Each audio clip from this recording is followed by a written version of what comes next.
يا نبي سلام عليك، يا رسول سلام عليك، يا حبيب سلام عليك، صلوات الله عليك يا نبي. خوشیاں منانی چاہیے جب ہر چلے تو پرندے، نباتات، حیوانات، زمین کا ہر ذرہ اور سارے آسمان، جنت کی روحیں بھی حضور کی ولادت پر خوشیاں مناتی ہیں. جب حضور کی ولادت باسعادت ہوئی، بالخصوص اس موضوع پر میں انشاءاللہ عز و جل تفصیل کے ساتھ گفتگو کروں گا حضور کی ولادت پر، مگر آج جو ہمارا موضوع ہے کہ استقبال ماہ ربیع الاول شریف، جو ماہ مبارک شروع ہونے والا ہے، کہ حضور کی ولادت پر خوشی منانی چاہیے. جب حضور کی ولادت باسعادت ہوئی تو رات ٹہلتی جا رہی تھی، رات ٹہلتی جا رہی تھی، دن تیزی سے آ رہا تھا، دن تیزی سے آ رہا تھا. آپ قرآن سنیں، رات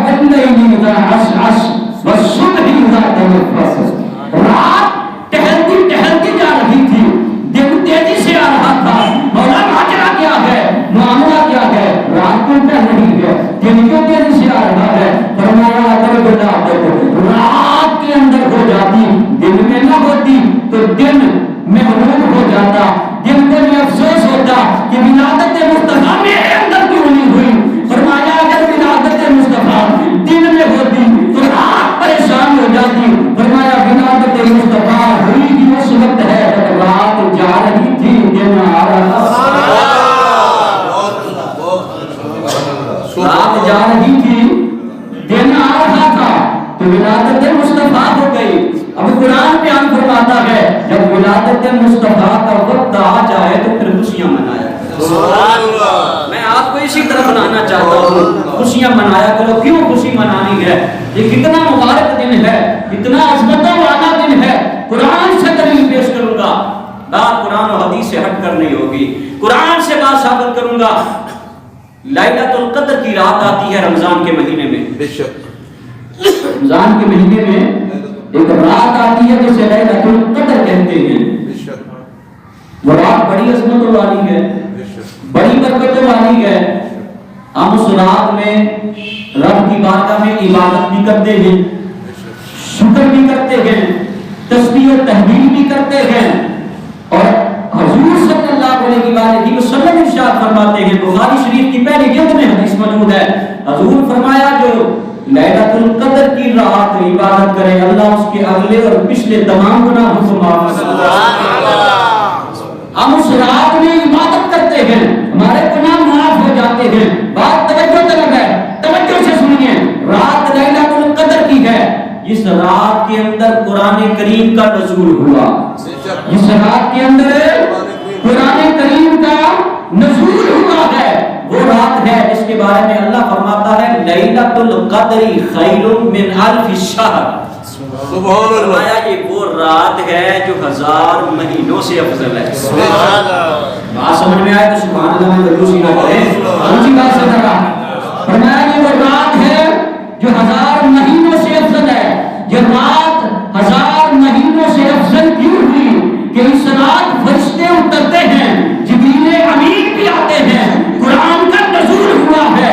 ارے جس رات قرآن کا نزول ہو وہ رات 1000 مہینوں سے افضل ہو جائے. اس رات عبادت کرنے والے کے اگلے پچھلے گناہ معاف ہو جائے. تو جس رات پہ قرآن نازل ہوا ہے، جب اس ذات کی ولادت کی رات آتی ہے تو پھر کتنی رحمتیں چھواتا ہے. جب وہ رات آتی ہے جس ذات پہ قرآن نازل ہوا ہے، اس ذات کی ولادت کی رات آتی ہے تو یہ شب برات سے بھی افضل ہے، شب قدر سے بھی افضل ہے. یہ رات، یہ عید عیدوں کی عید ہے. اگر یہ عید نہ ہوتی تو کوئی بھی عید نہ ہوتی، نہ عید الفطر ہوتی، نہ عید الاضحیٰ ہوتی، کوئی عید نہ ہوتی. ساری عیدوں کو عیدوں کا نام ملا ہے تو اس عید کے وسیلے سے ملا. سیدی اعلیٰ حضرت امام احمد رضا خان علیہ رحمۃ الرحمان آپ بولے تڑپ کے حضور کی بارگاہ میں استغاثہ پیش کرتے ہیں کہ وہ جو نہ تھے تو کچھ نہ تھا، وہ جو نہ تھے تو کچھ نہ تھا، وہ جو نہ ہو تو کچھ نہ ہو،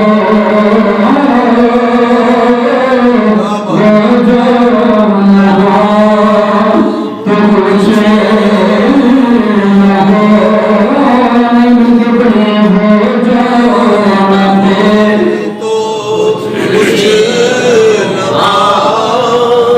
حضور صلی اللہ علیہ وسلم کی ذات جب نہیں تھی تو کچھ بھی نہیں تھا۔ سیدی اعلیٰ حضرت نے ایک شعر کے اندر حضور کی کس قدر شان عظمت کو بیان کیا، ذرا سمجھیں۔ فرمایا وہ جو نہ تھے تو کچھ نہ تھا۔ حضرت جابر رضی اللہ تعالیٰ کو حضور کی بات میں عرض کرتے یا رسول اللہ، اللہ نے ہر شے سے پہلے کس شے کو پیدا فرمایا؟ بات سمجھ میں آئے تو سینے پر زور لگائیں، نہ آئے تو خوش رہنا ہے۔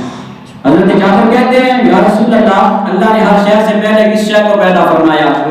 حضور فرمایا یا جابر ان اللہ تعالی قد خلق قبل الاشیاء نور نبی کا من نورہ، اے جابر بے شک اللہ نے ہر شے سے پہلے تیرے نبی کے نور کو اپنے نور سے تخلیق فرمایا۔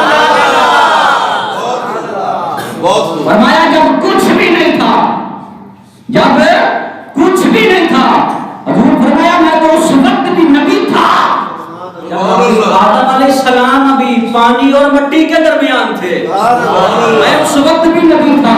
تو سیدی اعلیٰ حضرت اسی کے درمیان فرما رہے ہیں کہ وہ جو نہ تھے تو کچھ نہ تھا،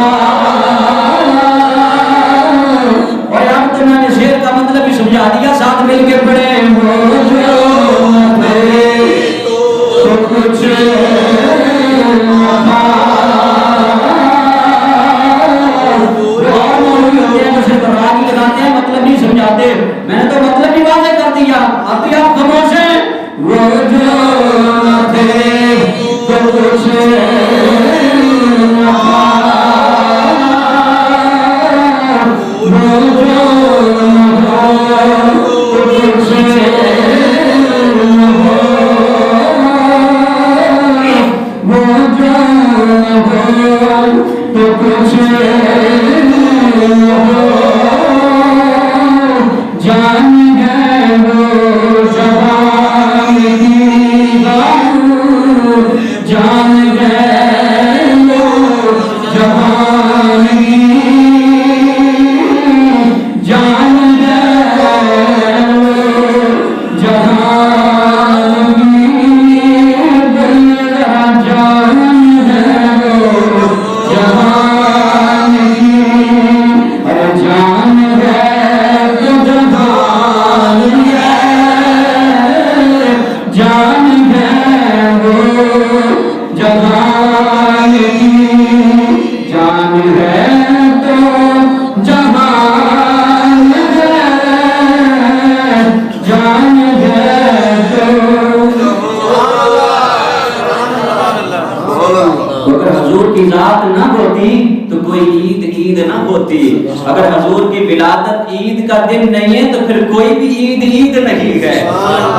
جس کو ہم کہتے ہیں جمعہ کا دن عید کا دن ہے، یہ کس نے بتایا ہے جمعہ کا دن عید کا دن ہے؟ یہ اسی ذات نے بتایا ہے جس کی ولادت کی خوشی منانے کا حکم اللہ قرآن میں دے رہا ہے۔ یہ عید کا دن ہے، جمعے کا دن ہے، عید کا دن ہے۔ جب جمعے کا دن عید کا دن ہے، رمضان کا مہینہ گزارنے کے بعد بندے کو جو اعمال صالحہ پر بٹلا دیا جاتا ہے، جنت میں مقام عطا کیا جاتا ہے، شکرانے میں خوشی پر عید کا دن ملا ہے۔ یہ سارے اعمال صالحہ پر جو عید کا دن ملا ہے، اس کو عید کا دن مانتے ہو، جس کے وسیلے سے رمضان ملا ہے، یہ اس کی ولادت کا دن عید کا دن نہیں ہو سکتا۔ ولادت کا دن عید کا دن ہے اور یہ ساری عیدوں کا سردار ہے حضور کی ولادت کا دن. تو محترم اور پیارے اسلامی بھائیوں، حضور کی ولادت پر خوشیاں منانی چاہیے. جب اللہ کا فضل مل جائے، اللہ کی رحمت مل جائے، ہم یہ سمجھ چکے کہ اللہ کا فضل بھی حضور کی ذات ہے، اللہ کی رحمت بھی حضور کی ذات ہے. جب حضور کی ذات کی ولادت کا وقت آئے تو ہمیں خوشیاں منانی چاہیے. قد یفرحوا میں کوئی قید نہیں لگائی کہ خوشیاں وہ کیسے منائے، کس طرح منانی چاہیے. یہاں علماء لکھتے ہیں، مفسرین نے لکھا ہے کہ خوشی منانے کا جو بھی جائز طریقہ ہو اسی طریقے سے خوشی منانا چاہیے. فرمایا جیسے بھی وہ خوشی منائے، طریقہ جائز ہو، فرمایا کوئی ممانعت نہیں ہے، وہ جیسے چاہے خوشی منائے. تو پھر عاشق کیا کرتے ہیں؟ جیسے ماہ میلاد آتا ہے، ماہ ربیع الاول شروع کا مہینہ آتا ہے، ویسے تو سارا سال میلاد ہوتے ہیں، لیکن اس مہینے میں بالخصوص حضور کی ولادت پر محفل ولادت حضور کی ولادت پر، حضور کی ولادت کی خوشی پر محفل میلاد کو سجایا جاتا ہے. تو یہ عاشق کرتے ہیں جو حضور کے عاشق ہیں. منافق تو جلتا ہے، منافق جلتا ہے، خوشی نہیں مناتا. شیطان تو جلتا ہے، شیطان خوشی نہیں مناتا. تو جو عاشق ہوگا، جو مومن ہوگا، جو حضور کا غلام ہوگا، وہ حضور